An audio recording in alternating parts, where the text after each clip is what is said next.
Hallelujah! Amen. Malakas pong palakpakan sa Panginoon. Pagpapalag na walang pagkalag yan ang ating puso. Amen? Lahat ba tayo pinagpalag? Amen. Amen. Kumusta po ang nakarang linggo? May mga naganap. Pero, nandoon po ang Panginoon sa atin. Kaya po tayo nakabalik rito. Dahil yung kanyang pag-iingat sa atin sa bawat segundo. Amen? At yan po ay ating pong nararanasan yon. At pahalagahan po natin. Huwag po natin hayaan na sabi yung puti-putitak yung ilaw. Kailangan palagi po siya may hindi. Amen? Kasi dyan po sitan. Galit na galit sa atin kung tayo po ay masaya sa Panginoon. Amen? Wala yata ng Amen. Glory to God. Talagang dinadaman niyo yung presensya ng Panoon ha. Ako po'y nalalasing. At grabe. Grabe ang presensya ng Panginoon. Amen? Kaya paano ba para kaligtaan natin ang araw na ito? Amen? Bawat isa sa inyo, alam ko po na inaasama sa inyo ang araw na ito. Amen? Tanging ito lang po ang kaparaanan para po tayo. Para tayo nasa langit, ang kanina po, kung hindi lang pa po umakto, siguro sumusubrat po ako, pero kinukontrol ko lang po na hindi mabago. Ma-over. Glory to God. Napakasarap po magpuri. Amen? Okay, so ngayon po, kulang po ang pagpupuri kung wala po yung salita niya. Amen? Kasi yun po yung ating taglay sa bawat araw. Na kailangan po may laman sa ating puso na salita niya. Amen? Kasi yun po yung sinasabing tabak. Yung palangga natin sa nagliliyat na payaso, sabi nga pala sunod kaaway na ating puso. Malilit lang po yan. Hindi po natin napapansin. So pag napuno pa yun na ating puso, tutong pa tayo. So kung mayroon sa word of God po yan, hindi po kaya ipinitig ng Satan ang kanyang gagawin sa puso natin. Kaya kailangan po iimpakin natin sa ating puso. Amen? Kung medyo nakakaligtaan natin sa natin Biblia. At sa umaga po ito, pagbubuhay po pang araw-araw sa paggawa po natin sa ating sarili, sa pagsamba natin sa Panginoon, titingnan po natin yung mga bagay na yon, kung yung may alinsunod doon sa palatuntunan ng Diyos, yung sa kalooban niya. Aware po tayo sa mga bagay na nagaganap, kung ang mga bagay na yon ay alinsunod sa kanyang programa sa ating buhay. Iingatan po natin kasi kailangan po natin malaman na kung yung ginagawa natin ay ayon pa rin sa kalooban ng Panginoon. Kasi ang pagdating po ng kalooban ng Panginoon, hindi po natural sa atin. Kaya minsan hindi po natin napapansin. No? Pero kung tayo po rooted sa salita ng Diyos, lahat po yan malalaman natin kung nasa Kanya. Kaya ang ating buhay ay mayroon direksyon. No? Amen. So sa umaga po ito, ay ating pong mission ng Panginoon. Yan po. How can I know what to do? Diba po? Katanungan po na pangkaraniwan na minsan hindi natin nagagawa. Galatians 5:17. Kalagay po doon. Basahin ko po. For the simple nature, desire what is contrary to the Spirit, and the Spirit what is contrary to the simple nature. They are in conflict with each other, so that you do not what to do. What you want to do. Diba po? Ang Espiritu, ang kanyang simple nature, magkakontra po yan. Kaya po yung ating ginagawa ay hindi po natin magawa. Yeah? So, ito po ay karaniwan po nangyayari po sa atin na minsan ang nasusunod natin hindi rin sunod sa kalooban ng Diyos. Kaya nga po ang mayroon po kong illustration dito na straight po siya daanan na mayroon siyang detour na kailangan po natin malaman yun, na yun, ayon doon sa kanyang kalooban. At nakita ko po rito, mayroon pong tatlong principle na tayo pong dapat malaman sa ating buhay lalo na po sa ating pagdidesisyon. No? So ito po ay napansin ni Paul, lalo na po, pag yung wala po tayo sa buhay ng spiritual, nakikita po sa ating buhay, lumilitaw po yan. So basahin ko po yung sa Romans 7:15 to 23 po, hindi po kasi mahaba po doon. Sabi niya dito, sa Tagalog ko po para mas maunawaan po natin, sabi dito, hindi ko maunawaan ang aking sarili sapagkat hindi ko ginagawa, bakit ang bagay na pinasusuklaman ko ang siya kong ginagawa. Diba? Very familiar ang sound. Diba po? Ngayon kung ginagawa ko ang hindi ko ibig, sanang sang-ayunan na mabuti nga ang utusan. Kaya hindi na ko ang may kagagawa niyan, kundi ang kasalanan na nananahan sa akin. Verse 18, alam kong walang mabuting nananahan sa akin, ibig kong sabihin sa aking nakalaman. Kayang-kaya ko magnasa ng mabuti. Hindi ko lang magagawa ang mabuti na nasa ko. Sapagkat hindi ko ginagawa ang mabuting ibig ko, kundi ang masamang hindi ko ibig ang siya kong ginagawa. Kung ginagawa ko ang hindi ko ibig, hindi na ako ang may kagagawa nito, kundi ang kasalanan na nanahan sa akin. Ito ang natuklasan kong ibig kong gumawa ng mabuti. Ang masama ang lumalapit sa akin. Sa kaibuturan ng aking puso, ako'y nalulugod sa kautusan ng Diyos. Verse 23, subalit nararamdaman kong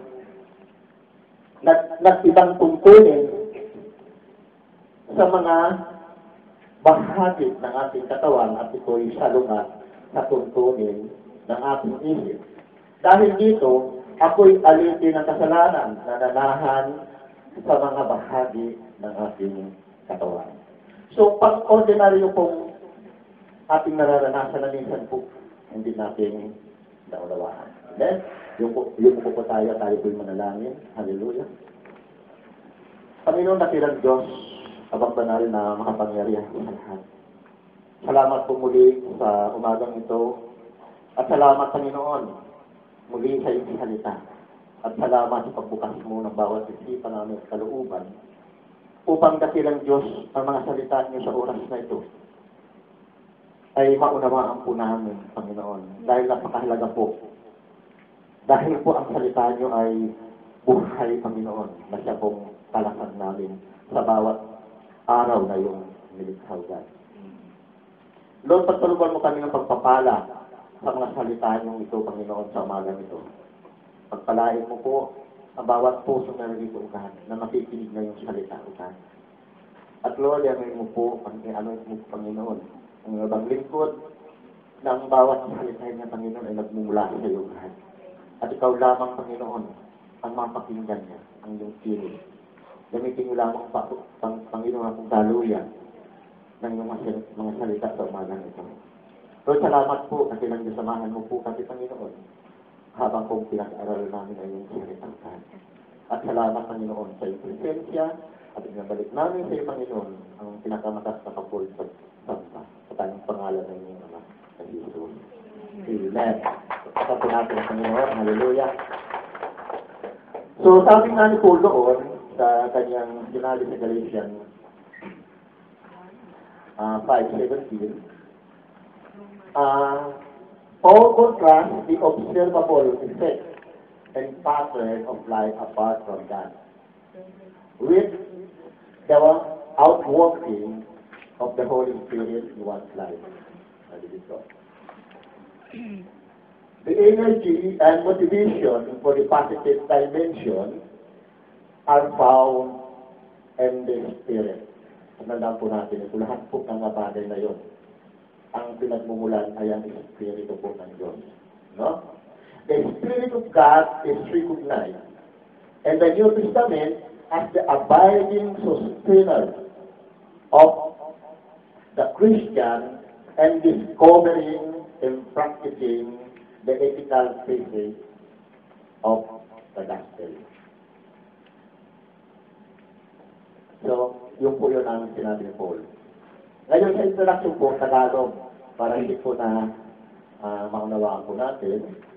Sabi dito, paano natin malalaman na sa ating isipan ay naglalarawan ng hangarin ng Diyos at hindi sa ating mga hangarin? Paano natin makikita yon? So, kailangan po natin malaman po yon.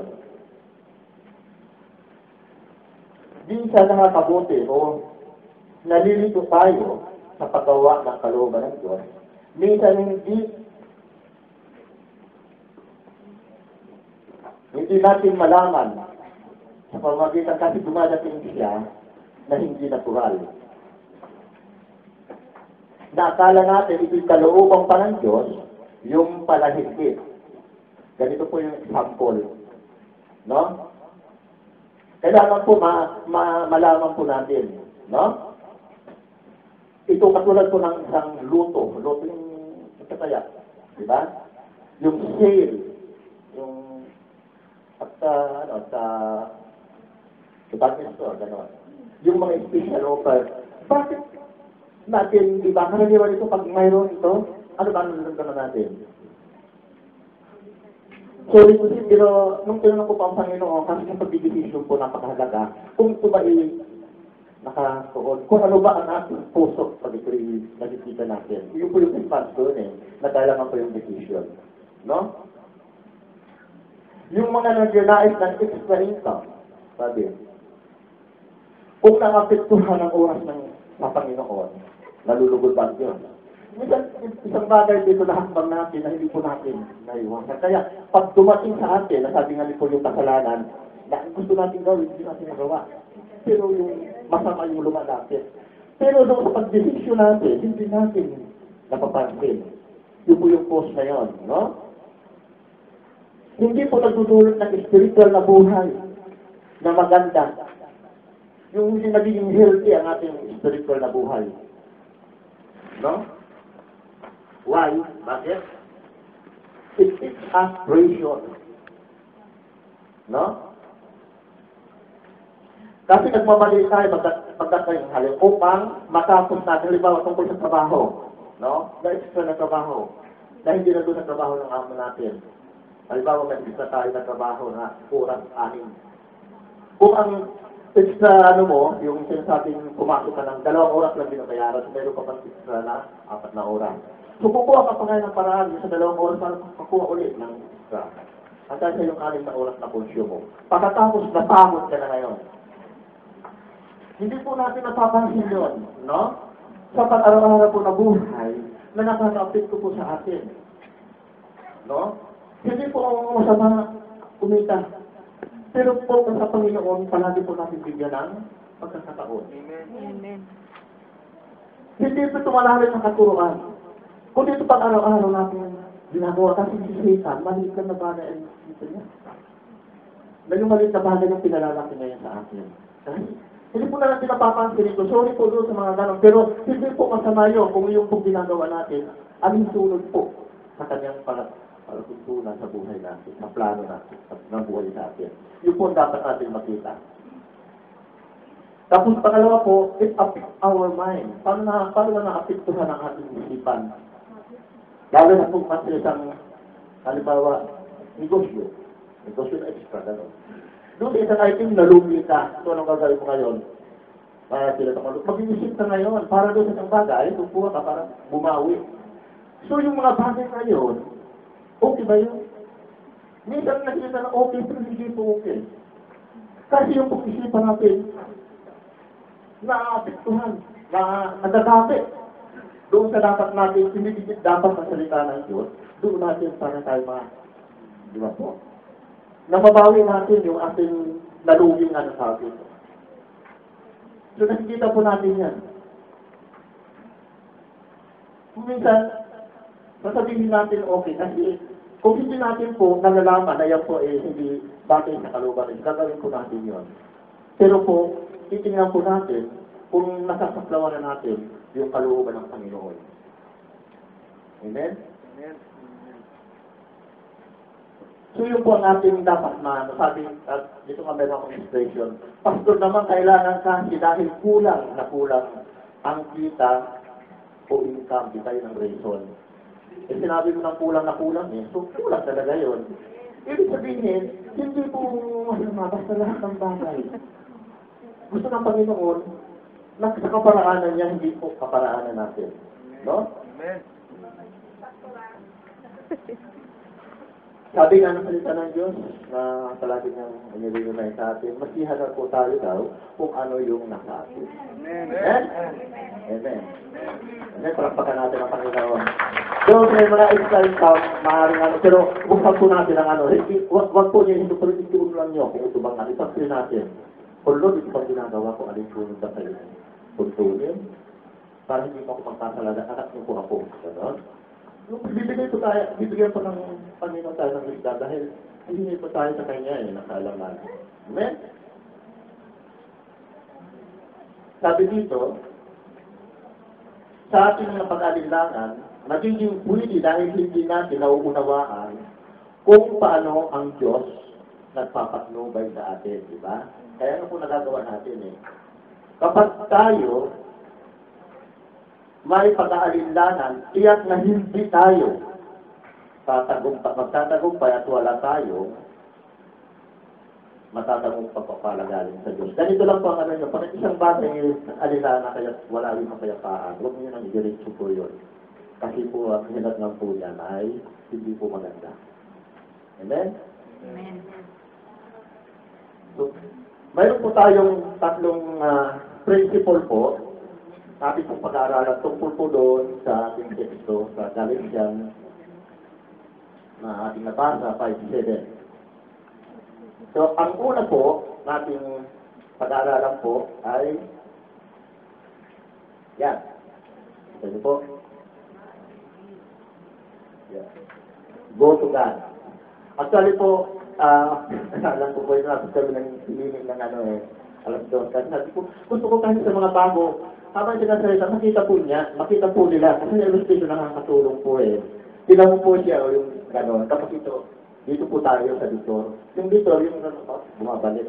Hindi po tumutungo doon sa ng Panginoon. Amen? Doon sa mga bago po. So, sabi dito, magsimula tayo sa tama. Huwag natin hintayin na mawalan tayo ng pag-asa at makaktan bago natin gawin ang mga importanteng bagay. Punta tayo kagad sa Diyos. Para po kasi minsan, kabiguan na bago tayo lumalapit. No? Na mayroong tinuturuan na tayo sa Espiritu Santo hindi. Kasi gusto ko, pag sinabi natin, gusto ko, ikaw na yun, hindi lang Panginoon ko. Dito na, dito na ang labas na natin. Okay? So, doon po sa proverb na madalas po natin itong mabasa, sa proverb 5:6, sabi dito, kayawi ka magtiwala mong puso at lubusan at huwag kang mananahangan sa sariling karunungan. Siya ang sanggunihin sa lahat ng mga balat at kanya kang itutumpak sa lahat mong lakad. Ito isang parirala, sabi nga. At sa kanyang pag ito po ay ating maunawaan, ibig sabihin, itutumpak ka niya sa ating mga lakad. Yung decision natin, yung ano po yung ating mga iniisip, siya po yung magdidirect sa atin. Kasi yun ang pangako niya na dapat po natin pagkatiwalaan siya. Doon sa verse 1-10, doon po inilarawan kung anong gagawin ng Diyos sa taong nagtitiwala sa Kanya at sumusunod sa Kanyang panuntunan sa buhay. So yun po ang kailangan natin makita sa atin, lalo pa po tayo nag-decision, yung palatuntunan po ng Diyos. Yung verse 5, ang pangako niya ay kung tayo ay namumuhay na may pagtitiwala sa Kanya, yung trust po ang kailangan, sigurado ang Diyos na ingatan niya ang ating daraanan. No? At makakatanggap tayo ng pahintulot mula sa Kanya. Ito po yung pinakamahalaga na ating pong sa ating yung pahintulot mula sa Kanya. Yun po ang kailangan natin. Katulad po ni King David po, alam po namin yung King David sa awit 5:8, sabi ito, naglipa naman din ang aking kaaway, o dakilang Yahweh. Ako'y pangunahan, tulungan mo ako, na lagi kong sundin ang kalooban mo na magpakailanman. So yung kaisipan ni King David, yun ang nakatuon. Ngulog na doon sa puso niya, na pag nag-decision siya, alam niya na ang Diyos naroroon. So mayroon tayo dapat ganon, na naka-impact sa ating puso. So bakit ba natin dapat kilalanin ang Diyos? Yung acknowledgement. No? Bakit natin dapat i-acknowledge po siya? Dumating na sa ating isipan ang bukas na mga walang halagang bagay at ang ating sarili ay pinaari nating tama. Diba? Maganda ito eh. Ito ang ating palaging iniisip. Sa ating pagpila, hindi tayo humihingi ng tulong sa Kanya. At ang rason o sinasabi, kung ako'y binigyan ng Diyos ng isip o utak, bakit pa kailangan pang tumingin siya at humingi ng tulong sa paggawa ng kapasyahan. Diba? So, sino po yung nagiging sentro dito ba ikaw? May isip ako, gamitin ko, gano'n. Lalo yung may mga angkit talino, madalas ko itong ganito. So, yung pasya, nasa sa'yo, hindi sa Diyos. Ang sagot ay dumating na malinaw kung ang pagkakakilala natin sa Kanya, sa Diyos, ay kung sino siya sa ating buhay. So yun napakahalaga po yun. Sapagkat siya ay naglalang sa atin, hindi niyang alam tayo. Kung sa sarili natin na alam natin siya ang lahat, at kung tungkol sa lahat, at nakakaunawa siya, ay hindi natin mauunawaan. Paano natin siya pinalalanin? Diba? Kung wala yung hindi natin siya naunawaan. Dapat pa ba tayong tumira sa tuktok ng bundok? O magpagupit ng ating buhok? O tumira sa monasteryo? O kaya manalangin ng 8 oras sa isang araw para ipakita sa Diyos na siya ay ating kilala kung sino siya? Hindi na siguro kailangan pa. Diba? Kasi minsan gagawin po natin para natin malaman. Doon sa puso natin sa pagdidesisyon sa kagultura, nakita na po ng Diyos yun. No? Hindi na po kailangan mga seremonyas pa sa buhay para ang Diyos ay atin like McNally. May bukod tayo siyang paraan para natin siya kilalanin, para siya ang mamahala sa ating mga desisyon sa buhay. Kilala natin siya kung tayo ay nagpapakita ng pagtitiwala. Yung trust po ang talaga noon. Alam ba po ng Panginoon yun? Sanayan natin ang pagpapasakop. Ibigay natin ang sarili sa pamamagitan ng mamuhay tayo na may pagsunod sa Kanya. Tingnan natin ang bawat isa dito. Sa pamamagitan ng lahat ng ito, natin ipapitita sa Kanya na kilala natin ang Diyos. No? Yung pagsunod po at pagtitiwala, yun po ang dapat natin ipakita sa Kanya po. Para natin mag-play po siya. Amen? So yun po yung doon sa una na sabi, go to the Lord. Yun po yung una natin ban. So yung pangalawa pong principle, understand His principle. Yun po yung pangalawa. No? Ano ba yung sinasabing pagpaunawa natin sa kanyang doktrina at batas? Yung doctrine po ito ay aral, turo, at paniniwala po natin sa Kanya. Ano ba yung mga katuruan na natin pong dapat malaman? Yung turo tungkol sa Kanya, yung God, Trinity, ganyan. Ang turo po sa paglalang, patungkol po lang sa Kanya. At ang turo po sa Banal na Espiritu, at ang turo po sa kaligtasan. Kung hindi mo po alam maglaro ng board game na tinatawag na Monopoly, sampul po ito. Paano matututunan kung ikaw ba ay nagtatanong sa isang tao na marunong maglaro nito? Para ipaliwanag niya kung paano maglaro nito. O kaya didiretso na lang natin, kukunan natin yung book roll para pag-alala natin sa sarili. Alin tayong madali roon? Magkaroon tayo, kukunin natin yung book roll. Kasi bawat ano po, mayroon siyang instruction. No? Didiretso na ba tayo sa instruction o magtatanong? Yun po yung kaya kailangan po natin malaman. Sapagkat ang roles o kaparaanan ay pwede po, sabi niya, makalimutan. Yung tuturuan ka, makakalimutan ka. Pero pag dumiretso ka po, doon sa role box, ikaw mismo matututo at malalaman mo. No? Mayroon po ito significant, katulad po ito ng salita po ng Diyos na iniwan po sa atin. Na kung may mga bagay na tayo na dapat gawin, hindi na tayo magpapaturo. Kung tayo na mismo pupunta sa Biblia, babasahin po natin at itutugma po ng Diyos yung ating iniisip. Amen? Dahil karamihan po, pag may laro, magtatanong ako, kapatid, ano ba ito? Diba? Lahat ng bagay po ay hinihanda na ng Diyos para sa atin. Hindi na po tayo kailangan pa. Nandiyan na po yung sinasabing Biblia. Kasi yun po yung rule book po yun, yung ang isinulat po na invento ng laro. No? So, ang Biblia po isinulat po ng Diyos para po sa ating buhay kung paano maayos ang paglakad sa Kanya. Dapat po natin mismong maunawaan kung ano pong sinasad ng buhay na dapat natin ikilos sa harapan ng Diyos. Nakasulat na lahat, nakahanda na po lahat. Bubuklatin lang po natin. At manalangin at hiningin ng kalaman sa Diyos, ituturo po natin, lalo na sa pag-ibisyon po. Hindi na po yung detour, kundi yung guide na talaga niya. Ito po yun. Okay, so sa 2 Timothy, sabi dito, 3:7, lahat ng kasulatan, pinasiyahan ng Diyos at magagamit sa pagtuturo ng katotohanan, sa pagpapabulaanan ng mga maring aral, at sa pagtuturo ng likong gawain, at pag-akay sa matutuwid na pamumuhay. Tingnan niyo po sa 2 Timothy. So, nandoon po lahat.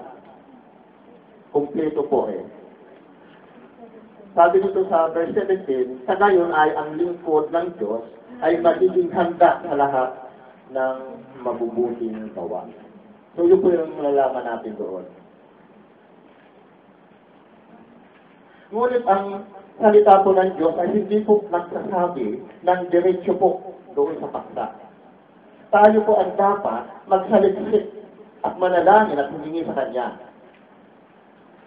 Kasi po, ang Diyos, hinahanap po niya, hindi po yan na ilalagay na lang dyan at pupunta ka, kundi hahanapin mo, gagawa ka. Para makita niya na yun ay mula sa iyong kalooban. No? Kasi kung nandiyan na, ang isip natin, nakapix na, o may doon eh. Pero kung tayo makahanap, nagawa tayo ng paraan, nagmumula sa atin, at nakikita yan ng Diyos, yung pagpupursige. No?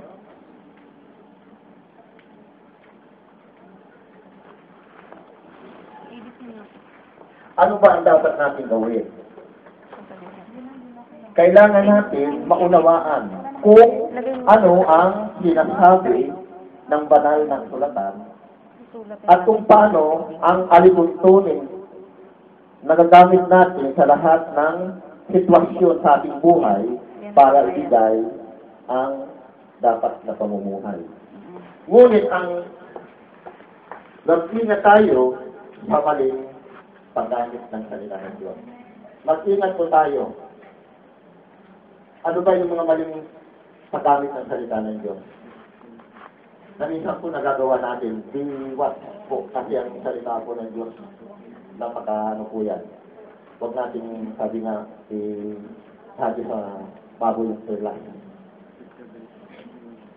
Kailangan po natin, ito po may isa pong kwento, nung kaparaanan niya po, sa paggamit po ng Biblia. Kung siya po ay gusto na malaman ang kalooban ng Diyos, ito po yung kanyang ginagawa. Sana po, dito walang gumagawa nito. Yung bubuklatin niya, ang Biblia at ituturo ng kanyang kamay. Pag naturo na yun ang kalooban ng Diyos, Huwag po tayo gagawa, kasi ito po may sampul po rito. Siya po yung, kasi lumalakad siya, tapos nagkaroon naman ng Holy Spirit na gamitin yung Biblia para yung kalooban niya maunawaan niya. Wala siyang ginagawa eh. So yun po ginawa niya. So tingnan po natin. Yung sinasabing boklat aktor ng daliri, 3:17. napunta po sa, binukat yun, napunta po sa Matthew 27:5. Ano ba sinasabi roon? Hinagis ni Judas ang mga pilak sa loob ng templo. Saka siya umalis at nagbigti. Naghanap siya ng kalooban ng Diyos, yun ang tinuro niya, yun daw kalooban ng Diyos. Susundin ba niya yun? Hindi. Doon sa hindi niya pagsunod, dahil hindi niya makalooban ng Diyos, doon una siya nagkamali. Kita niyo po yun?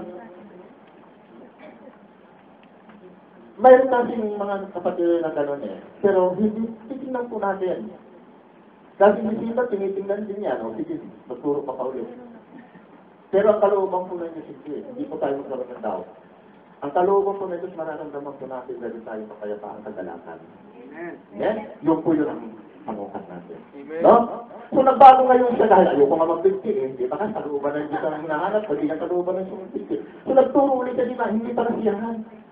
Nagturo siya, napunta doon sa Luke 10:37. Yung mabuting Samaritano, naglaka, di ba? Merong nakatiwang mundo na, nasugatan. Binuhusan niya ng alak at langit at pinala doon sa bahay tuluyan. At iniladak doon at kinabukasan, binigyan ng kaya. So, pagtulong. So, hindi po siya nasiyahan. Kasi ang sabi noon, naramdaman niya ang isang naghalimdusay sa tabi ng lansangan, binuhusan niya doon lang isang alak, ang sugat, at idinala nga doon sa sabi dito, at nagsubok pa ng isa pang pagkakataon para po, kasi hanap niyang kalooban ng Diyos, sa John 13:37. Doon po niya. Ano ba sinasabi roon? Bumalik din. Nang matanggap na ni Judas ang sinapay, si Satan ay pumasok sa kanya, sinabi ni Jesus, gawin mo na ang gagawin mo. Tingnan niyo po. Tatlong kanyang paghahanap ng kalooban Diyos, pero hindi sa kalooban ng Diyos na punta. So doon lang sa tatlo na yun, nagkasala na siya kasi hindi po yung kalooban ng Panginoon. Kasi sabi dito, gawin mo na ang gagawin mo, yung sabihin yung pagbibigti. Nabalik ulit doon sa dati. Kaya, limitado po yung ganong bagay. Bakit hindi natin gawin o Espiritu ang ganda na napakasarap? Ang Biblia ko po, ayan, sininin ko gabi, pag inano mo, pag inano mo ng bigla, mahahagit na yung mga katandaan. Kasi ingatan yung respect po, natin, no? Kung paano po yan na inilagay ng Diyos dyan. Huwag natin yung gagamitin na hindi tama. Hindi, ang Diyos hindi nasisiyahan, ayaw ko lang, ha? So, lalo pa natin gano'n. So, kung doon lang po ang practice natin, panalangin natin sa Panginoon ngayon na, Lord, salamat po at hindi po kalayo ng kalooban ng gano'ng gumawa. So, ang Panginoon naman, madali naman ibibigay sa atin. Dapat tayo, kasi sa una po, magagawa natin, pero bago mo yan, dalawin mo na doon yung conviction, mali yan. So, yun na po yun. At hindi na natin sa susunod magagawa. No? Maliit na bagay yan, pero nagkakasala po tayo. Kaya nga sabi ni Paul, ang gusto niyang gawin ay hindi niya magagawa at yung masama yung lumalapit. Yun po yun. Maliliit lang po na bagay, hindi po sila pumatay. Pumaknakaw, kundi yung mga bagay na yun na nakikita po natin, ay yun po ang nagaganap. Tapos pangalawang sampol po, yung mayroon siyang nabasang verse. Tapos nabihan siya. Mayroon siyang papatila na galit. Bilak-bilak doon. Walang konteksto, walang mensahe. Binato. O ito para sa iyo. Sinabi ito ng Diyos. Pero mo yun, mga word na yun. Watchful po tayo sa ating gagawin. Amen? Pagpagan po natin ang Panginoon. Sabi nga dito, the Bible is full of God's clear command. Klarado. Kaya po kung tayo nagbabasa ng Biblia, ng salita po ng Diyos, lahat po nakaklaro natin kung ano ba yung kalooban ng Panginoon hindi. That open us direction most of our lifetime decisions, and more we know of the written word, the quickly will of God na ating pong malalaman, ating gagawin. Yung pong magbibigay kagad ng direction sa atin. Amen? Ephesians 5:17, sabi dito, do not be unwise, but understood what the will of the Lord is. Sabi dito sa Tagalog, huwag tayong hangal, unawain natin ang kalooban ng Diyos. God's clear will for our life is that we live for Him and obey Him in all we do, as we are not to live as unbelievers, but as children of God, to obey Him and command for the holy living. Yun po yung punto niya. No? Pagsabi ng direksyon natin sa bigisip, is holy na mula sa kanya. Sabi dito, what if the matter is not so clear? Kung ano ba yung bagay na hindi klarado, ano ba dapat? Sabi dito, many areas of life are not addressed by the clear command of God. Hindi po lahat naka-address sa command of God. Paano natin malalaan po yun? Na yun po yung ating nagagawa. Dahil wala yung salita ng Diyos, paano po wala. So, hindi po specific. Sabi dito, may mga sample po dito.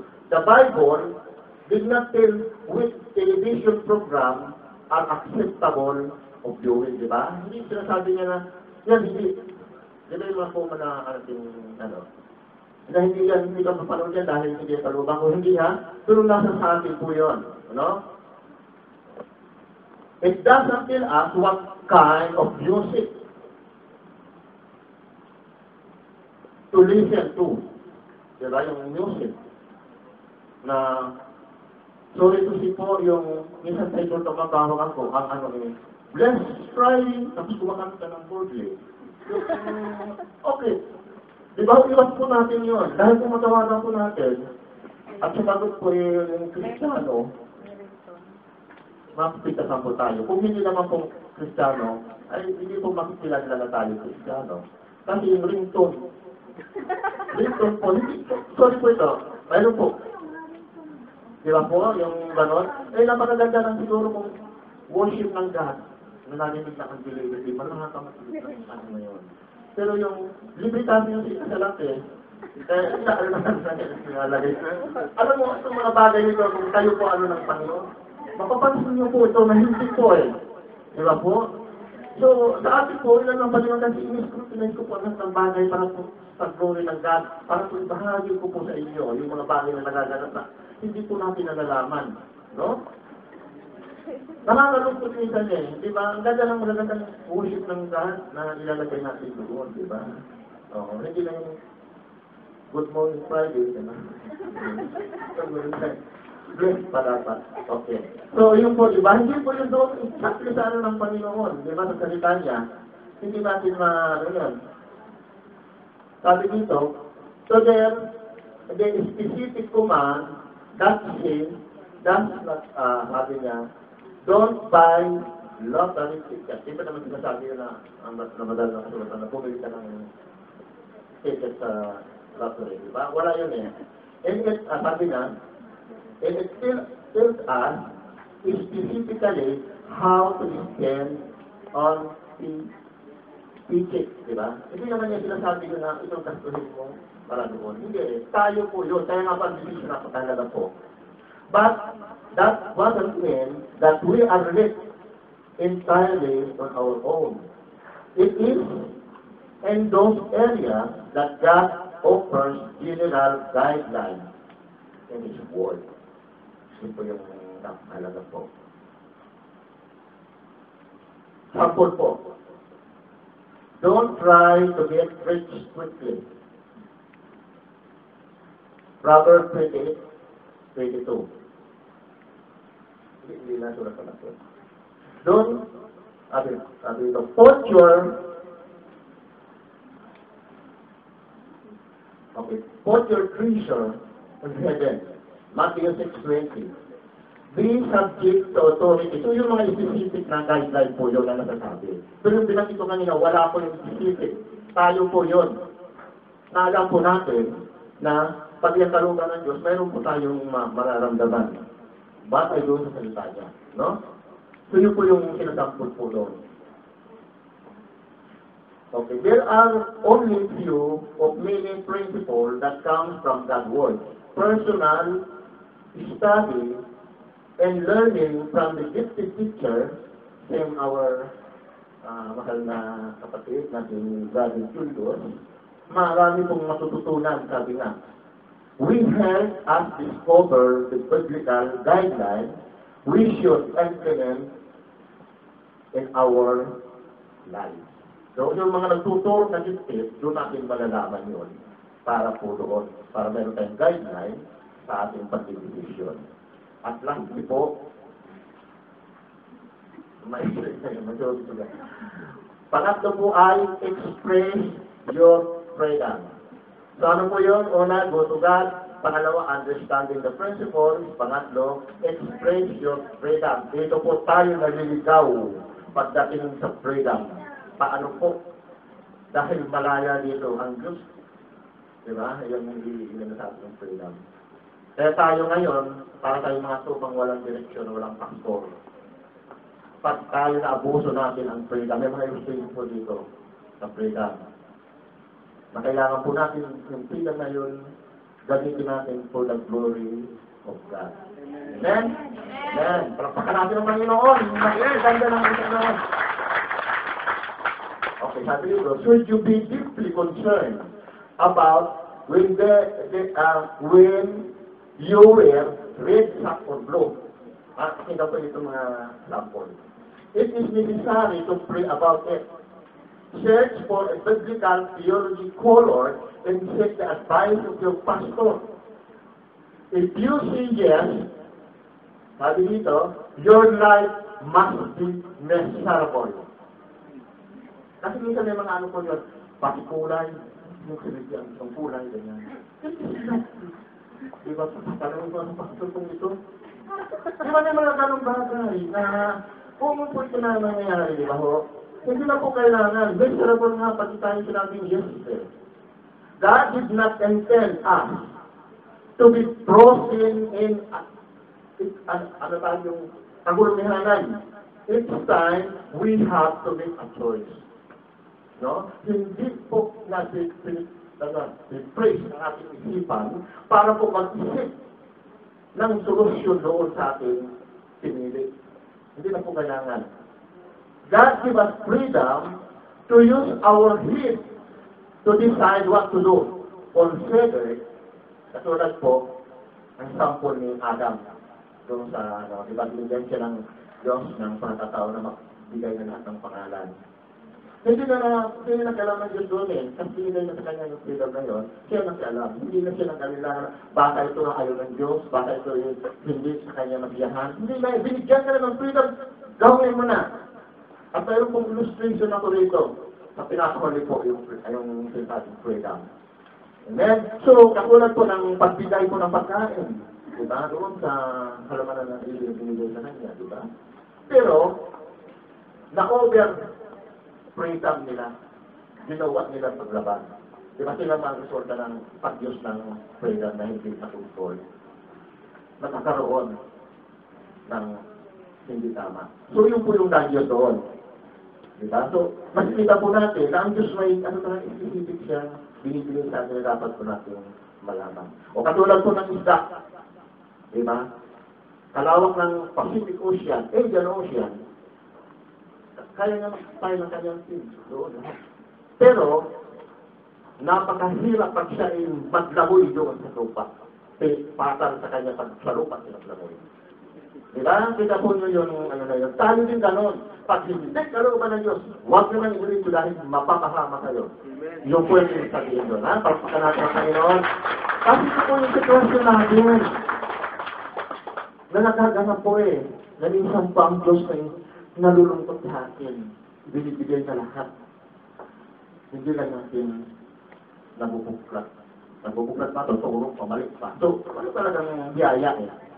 Di ba po, tayo mga isda, kailangan din sila nilalagay siya ng lupa. Kailangan din sa di ba po? As human beings, we have freedom to choose among good options. Di ba? Pumunta tayo sa ating good option. Ngayon, hindi tayo maliligaw eh. That comfort to God's standard and His ideas of wisdom. Once we jump out of God's standard, however, we make a major mistake. Yun po yun ang nagiging natin. How does this work in a real life? Well, it violates a biblical principle. If I buy a Cadillac, expensive car, and instead of Ford, I offer kasi mura. It would, if I sample or over my wife's feeling on the matter, violation of principle na mababasa po natin doon sa Ephesians 5:25-27. No? Makikita po natin yun doon. Hindi ko na po kasi mahaba. Okay. Our own decision meant that my children would not have food on the table because of my loan payment. Well, too high. Napiktuhan yung sa pagkain ng anak. Sagan po natin yun, it cost na hindi maganda po yun. It's violate the principle na sinasabi doon sa 1 Timothy 5:7.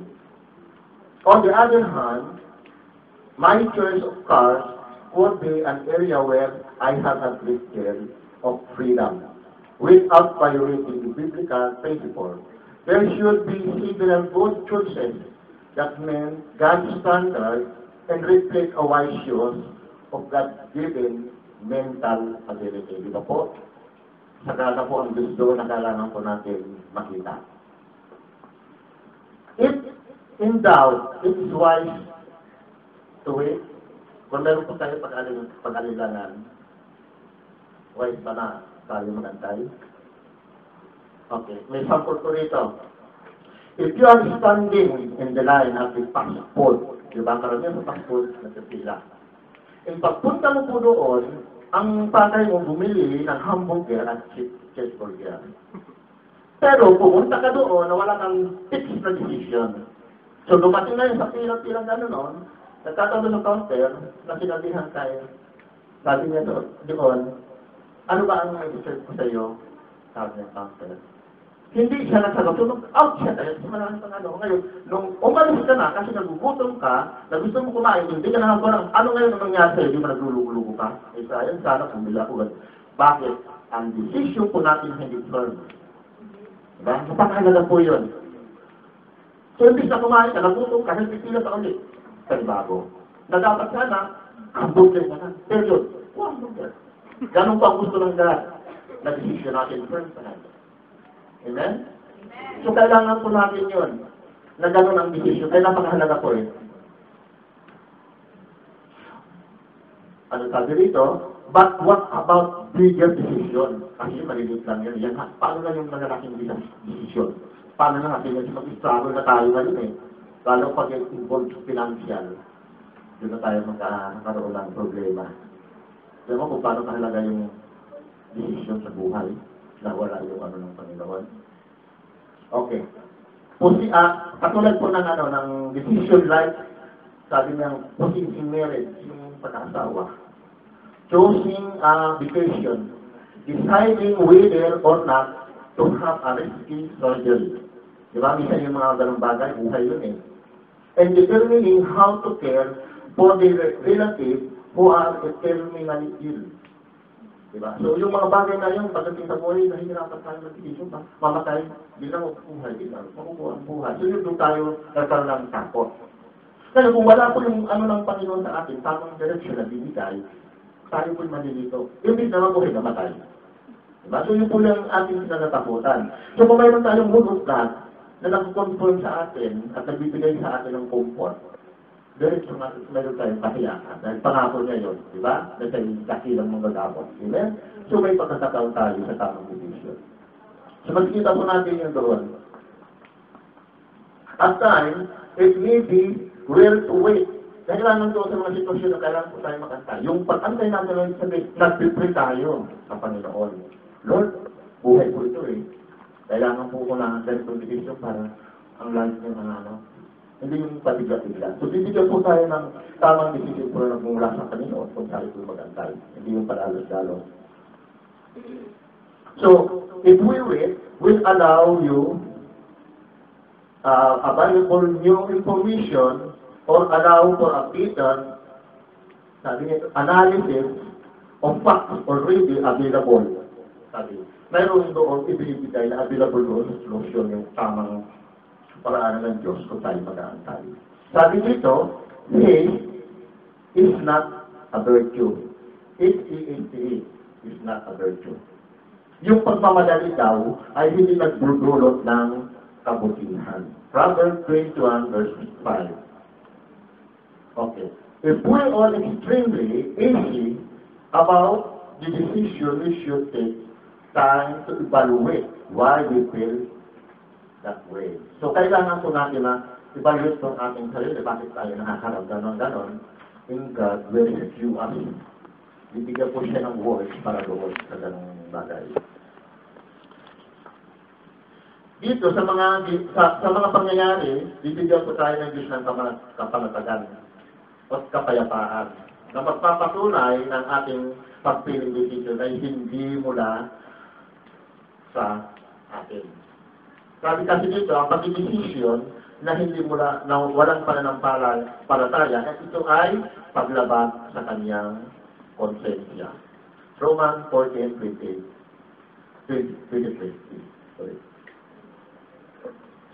Sabi dito, do not be anxious about anything, but in everything by prayer and petition, with thanksgiving, present your request to God.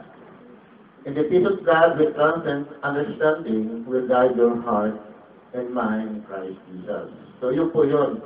Yung nagbabagtay sa ating puso't isipan na yung kapayapaan po. Kung mayroon po tayong kapayapaan, ang isip po natin ay matitiyak po natin na tama, hindi naguguluhan.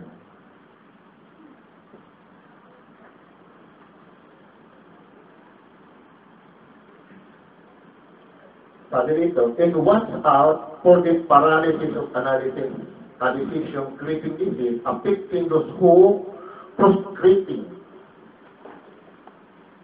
or we are continue failing. Na nagbibigay po ng maling informasyon sa ating pong gagawin.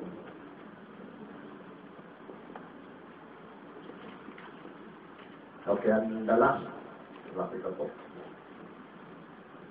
Sabi, kung I flip a coin, and the same, sabi niya, do, yung bang flip ako yung magano ng coin, it's with that? Yes. Meron po yung sinasabi po doon sa kasulatan, na kung yung decision na talaga na hindi natin, no, you have to do it. Mayroon pong mga sample na mga likod ng Diyos na gumamit po ng mga ganong bagay sa pagdidesisyon po na kailangan po natin malaman. Hindi natin sabihin ng spiritual kasi it's by, pero the Diyos na sa pagdidesisyon natin, God will allow, may mga kaparaanan na yung isa po yun sa kaparaanan niya para po makita natin ang kanyang kalooban. Proverbs 16:53. Solomon said, the lot is cast into the lap out of every decision. Casting lot, drawing straw, or flipping coin fall into the category in the biblical God work through technique to reveal what He wants us to do. So yung pinaka-example po ay ang si Aaron cast not in the day of atonement to select a goat to sacrifice. Leviticus 16:8-10. Sinimaya po, cast lot po siya casting to the distribution of responsibilities. Yung trabaho. Si Solomon said that casting lot cause stop people from fighting. At si Jonah po ay na-discover ng William when the ship captain comes na. So, si Jonah. And si Matthias po ay choosing siya sa malitan ng lahat. Apostle. When they replacing the need sa Act 1:23. Okay, ito po yung pinakahuli. So, ang title po What to do? Title. How can I know what to do? No? Yung tatlong principle po na ating nadudoon po lahat ang ating gagawin. No? Na go to God, understand His principle, at express your freedom.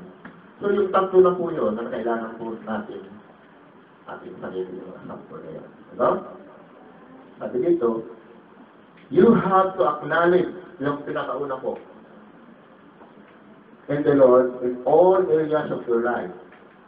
If in the past you have not prayed as you know, you should begin right now to talk to God and request wisdom and him to Him. Kung hindi man po tayo, nananalangin po tayo ng decision, ngayon po simulan natin.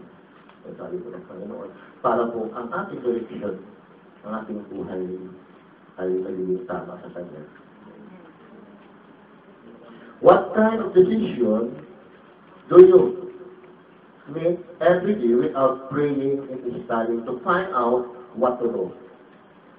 So, kailangan po yun. So, ito po yung pinakalang po na illustration na iyakan po sa pangkabuhan.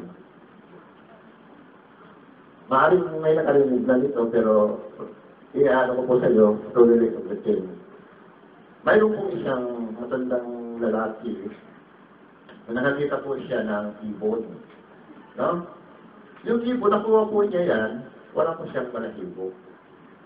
No? So makikita po natin ang wala siyang balahibo. Inilagay po niya yan doon sa kanyang, ang tawag yun, bahay. Kaya na, makikita din yung mga atmosphere. At nilagyan siya ng tali. Ano yun? Ngayon, para maging natural yung ibon, nilagyan ng pangalan, Arturo. Arturo. Para maganda, di ba, aso nga, aso na nga, nilagyan pa ng pangalan eh. So may layan tayo, gaya ni Adam. So nilagyan Arturo. Para patawad niya ngayon, Arturo. Hindi kasi tatawad niya, ibon. Hindi siya ano, kung hindi nila ng pangalan. Kaya, Arturo. Ano yung ibon? Di ba? Kahit sa aso, di ba lang niya natin ang pangalan. Kung sa tanong, aso-aso nilalapit yun. Pero naging natin ang pangalan, pinangalan ng Arturo. So itong ibon na ito, habang lumalaki, nakikita niya yung mga bagay na paligid niya. So, interesado siya. Pero, ang sarili niya, wala siyang balahibo kasi bago pa siyang, pero may tali siya. So, habang lumalaki, nakikita siya ng katulad niya, lumipad. Nakaharap ngayon siya na lumipad. Pero, hindi siya makalipad dahil wala siyang balahibo. At may tali. No? So, sa sabi, lumaki yun, inilagaan nung matanda at nilagyan siya ng pangalan. Arturo. So, pamalayan siya one day, nagising siya, mayroon siyang konting balahibo. Magpay siya maglipad, hindi siya kalipad. Kasi hindi pa po, tumutubo. At may tali siya. So, sa takdang panahon, na siya ay perfect na may balahibo na, nag-try siya lumipad. Nakalipad siya, pero may tali. Hindi siya nakapunta roon. So, naingit siya doon sa mga ibon na nakikita ng lumipad. Dahil nangarap siya eh. Kasi katulad niya, nakita niya, kundi wala lang siya balahibo. Kung nagkaroon ng balahibo, nag-try na may tali naman siya. So, kada try niya, naglipad, hindi talaga siya makalipad dahil sa tali. Pero hindi naman nalalaman nung may-ari na gusto niya lumipad. Kasi ibon hindi mo siya nagsasalita. So, sa madaling sabi, kalilipad, naputol yung tali. Malakas na eh. Pero nung naputol, hindi na siya nag-try na lumipad. At doon na siya namatay. Tayo pong mga Kristiyano kailangan po natin. Whatsoever man may buhay tayo, go! Kasi kung alam ng ibon na napatid na yung ano, lumipad na siya, hindi niya kasi nagsawa na siya kalipad dahil hindi siya makalipad dahil tayo. Tayo rin po ganon. Kailangan po natin magamit siya ng tama para ma-enjoy po natin ang God-given talent. Amen? Palakpakan po natin ang Panginoon. Glory to God. At tayo po'y tumayo. Hallelujah. At maraming sa Panginoon. Hallelujah. Lord, salamat po muli sa umaga nito. Salamat, Panginoon, sa salita niyo na tunay na kakilang Diyos. Na hindi po mahirap unawain, Panginoon. Kung ibubukas lang po namin ang aming mga sarili, ang aming mga puso at isipan sa iyong salita. Lord, sagana po lahat ng bagay, Panginoon. Sagana po ang iyong salita, Panginoon, sa aming pangangailangan ng lahat. Lord, bigyan po kami, Panginoon, ng panahon para po namin makaliksik ang mga salita. Niyo, Panginoon, kailangan po namin, Panginoon, mapuno ng iyong salita, God.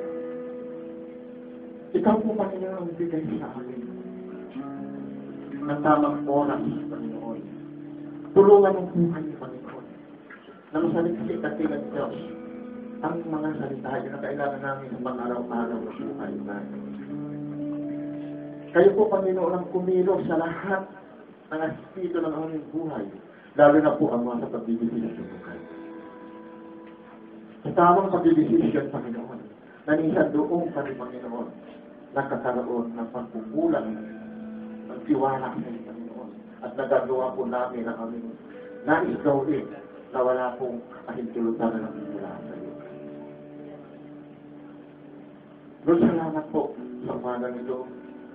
Dahil may mga bagay, Panginoon, na dapat kaming malaman sa aming paglakad, Panginoon, nang ayon nilamang sa iyong kalooban.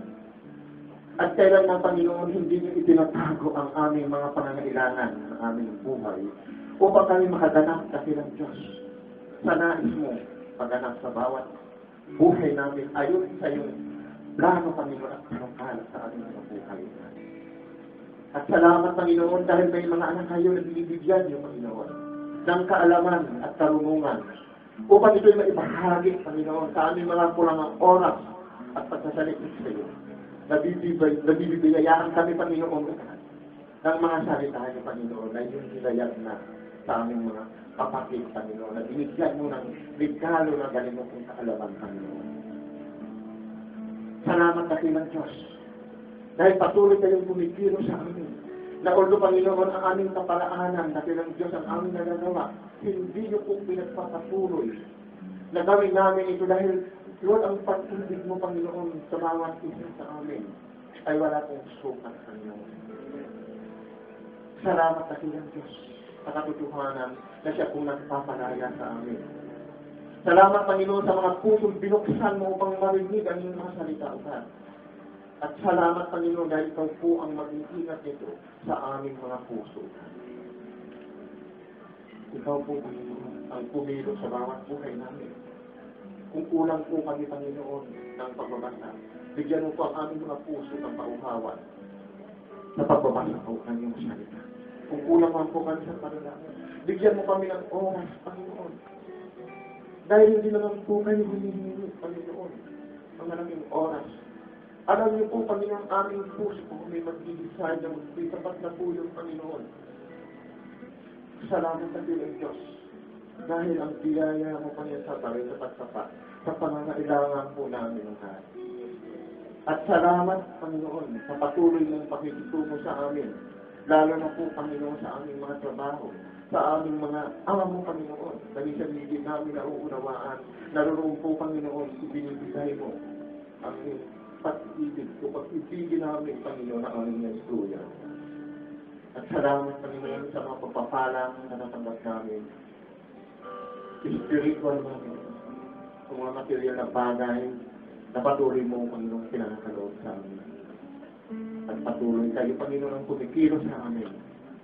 At ang kapayapaan at kagalakan sa aming mga puso ay palagi namin taglay. At ang Espiritu Santo na pinagkaloob mo sa amin na siyang nagpapaalala sa amin at nagagabay sa amin.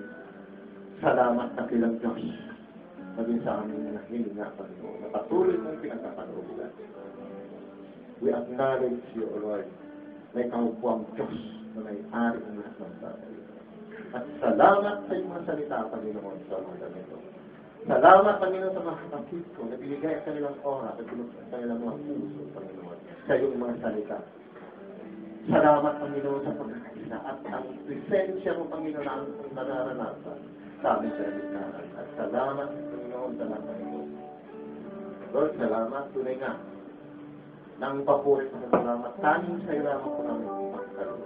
At tanging pangarap po namin ito. Ang lahat po ay magsasabi natin. Amen! Kapag po natin bilang Panginoon. Hallelujah! Amen!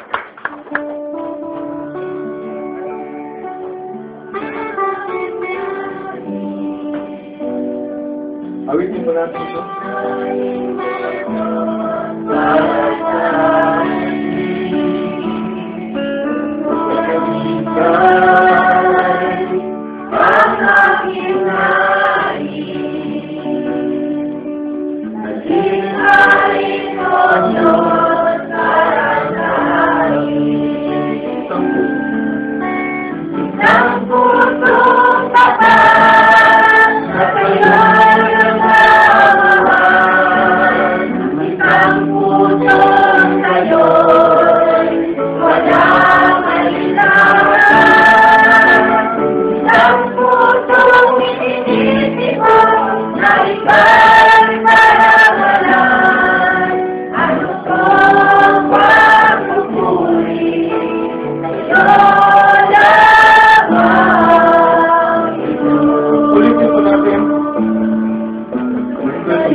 God.